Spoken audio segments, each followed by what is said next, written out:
most of my competitors. And I think the difference does not lie in the technical specs of our respective plans.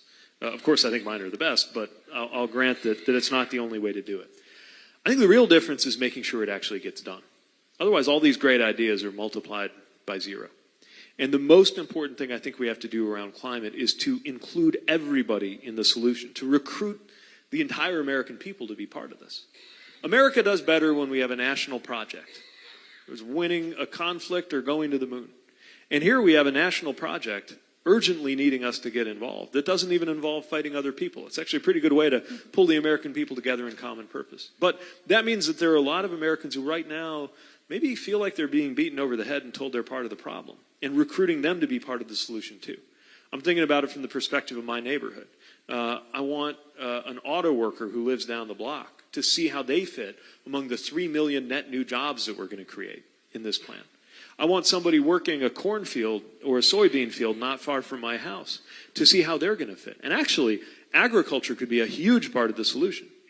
Never forget that the original carbon capture technology is called plants.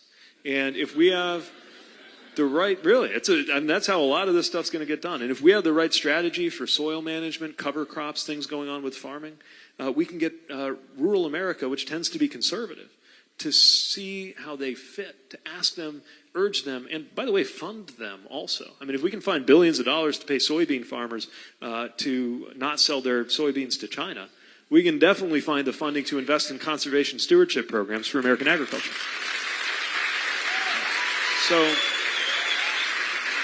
So that's how we're going to get it done. We're going to make sure everybody feels that they're part of it so that this moves beyond being a partisan issue, because it's just too big for us to be debating whether to do something about it. The only debate that should be going on is how fast can we get there and who's got the best way to make it happen.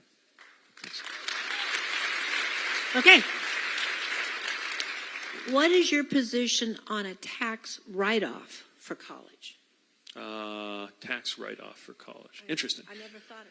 So I think that we should, there are certain areas where we should do it. A good example is if you're on income-based debt repayment. We're going to get really wonky for a sec. So if you're on income-based debt repayment, you go through your 20 years and you haven't earned enough income that some of your debt gets written off, you actually wind up having a tax liability for that write-off, and I think we should eliminate that. But I'm glad somebody's excited about that tax policy tweak.